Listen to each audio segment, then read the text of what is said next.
Hello everyone, welcome back. Today we will see how Facebook evolved from a single server stack to a daily billion request handler system. I'm always fascinated by the scale of Facebook, but it was not always like that. In the early days, Facebook was built on a classic LAMP stack, that is Linux, Apache, MySQL, and PHP. Where Linux was the operating system that ran the servers, Apache was the web server that handled all the user requests, MySQL was the database used to store everything, and PHP was the programming language that dynamically generated Facebook's web pages based on user action and database queries. Facebook started with a very simple centralized design where every user request was handled by a single central server stack. This is a monolithic setup which is great for a startup, but Facebook wasn't a startup for very long. It became an instant hit and their user base began to grow rapidly. Due to this, the monolithic setup started showing its limitations. If we talk from the scalability point, a single MySQL database and a monolithic codebase couldn't keep up with the skyrocketing traffic. Also, if one part of the system slowed down or crashed, it affected the entire service. Using this setup limits the flexibility of overall system. Updating one part of the application means risking the reliability and stability of entire system. Good thing was Facebook quickly recognized these challenges and transitioned to a better architecture. They broke down their monolithic design into multiple manageable pieces like microservices. By doing that, functions like authentication, feed generation, and messaging got their own dedicated service. This helped in scaling the services individually without impacting the other services. That means if they see more load on messaging service, then they only need to scale out the messaging service without touching any other service. Additionally, they have also introduced distributed caching system. This dramatically reduces the load on the database. For this, they developed Memcached. Most of the frequently requested data was cached. That saved a lot of direct database queries by serving the data directly from cache. We have already covered everything you need to know about caching in the series. So if you are interested, you can check it out in the system design playlist. Now, as Facebook's overall size was increasing, MySQL was struggling to keep up with the massive read and write requests. A traditional RDBMS like MySQL is not designed for high throughput. But as you know, the kind of operations required in Facebook includes a lot of complex joins. The read-write requirements of Facebook was too complex that even though there are caching layers present, but still load was very high on MySQL. So to handle this issue, Facebook came up with a completely new strategy. They developed a new data store called Tau. Now, this is what I love about Facebook. They see a real issue and they come up with amazing solution on their own. They have given a number of things to the industry like Memcached, Tau, React, and Cassandra. These solutions are widely adopted in the industry. Now, coming back to Tau. Tau is a distributed data store designed specifically for handling the social graph of Facebook. It stores the data in the form of nodes and edges. Its main advantage is that it stores the pre-computed relationships. So every time complex join queries are not required. Let us understand how using Tau makes it lightning fast. Suppose we want to fetch friends of a particular user. For that, we will need a complex query in MySQL like select friend ID from friendships where user ID is 123. So this will scan the complete friendships table, leading to a latency issues because you know the amount of data this table will have. Tau, on the other hand, pre-compute this data and store it as edge and nodes. So when we request the same data from Tau, it will be directly returned as a pre-computed result. As this does not require any SQL query, that makes it super fast. Tau prioritizes the eventual consistency model.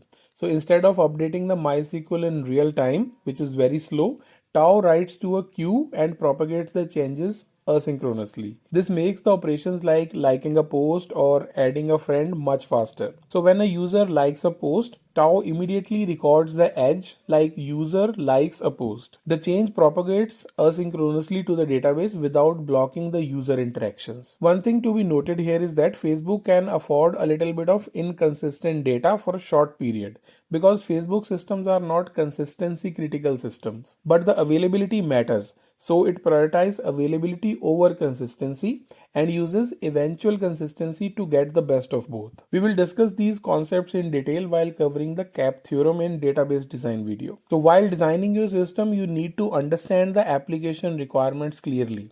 Is it a consistency critical system or more of a always available required system, and then design accordingly? This wasn't the only change in data store strategy. Facebook uses multiple data store solutions as there is no one solution that fits all requirements. They developed distributed NoSQL Cassandra database, which was initially used for messaging lookup, but then adopted at various levels. It was then made open source and now the whole industry uses it. For the real-time analytics, they use HBase, which is similar to Google's big data. It provides a low latency read-write operations at a high scale. It is also used in Facebook Messages backend for handling billions of messages daily. So just like this, there are other strategies as well for specific use cases, including RocksDB, Scuba, or AIML specific databases. That was how the database evolved at Facebook.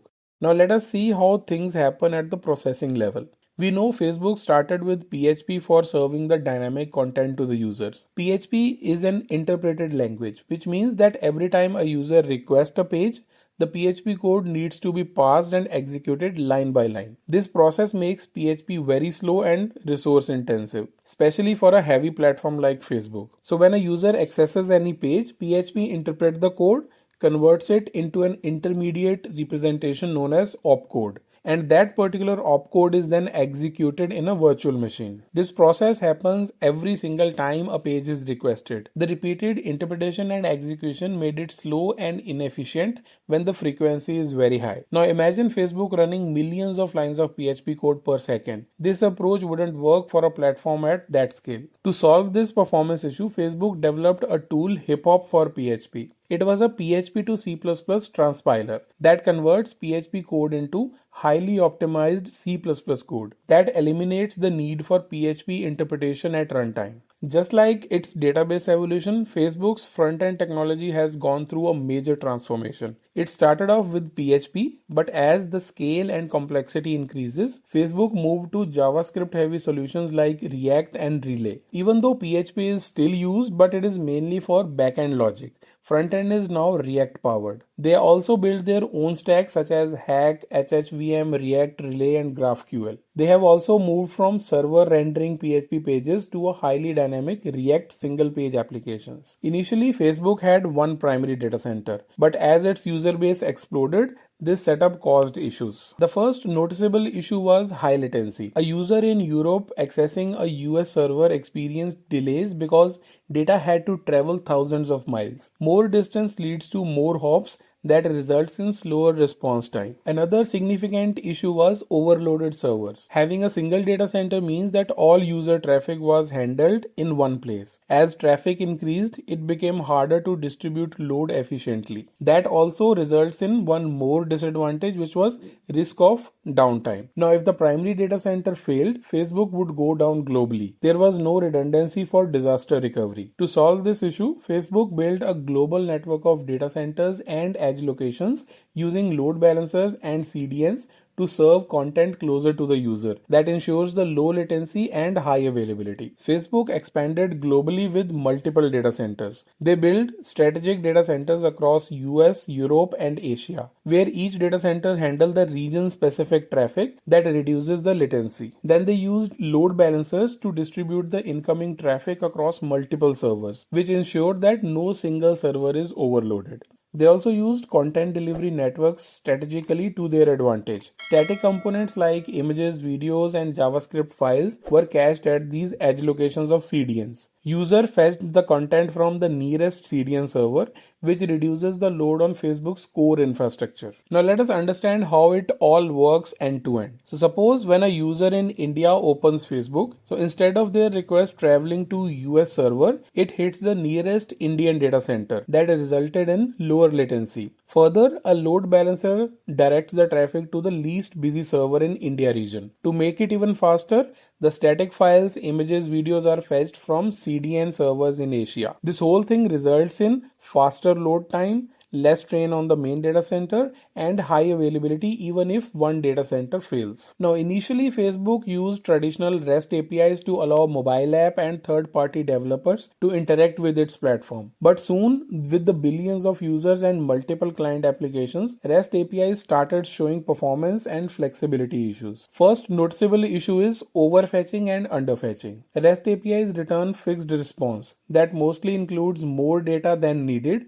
which is known as overfetching, or sometimes too little data that resulted in multiple further requests, which is known as underfetching. For example, a mobile app requesting a user profile might get extra fields like birthday and email even if the only username is needed. For underfetching, multiple requests for the related data is often needed. Suppose we are fetching news feed that will also require related data such as comments, like, etc. along with that feed itself. REST APIs required separate requests for each type of data. This caused high latency and slow application performance. To solve these performance and flexibility issues, Facebook introduced GraphQL, which is a query language for APIs that allowed clients to request exactly the data they needed, nothing more, nothing less. In GraphQL, the client specifies what data it wants in a single request. Then the server dynamically assembles the response based on the query, so that in the end client gets only the required fields, avoiding overfetching and underfetching. Let us understand all this with an example.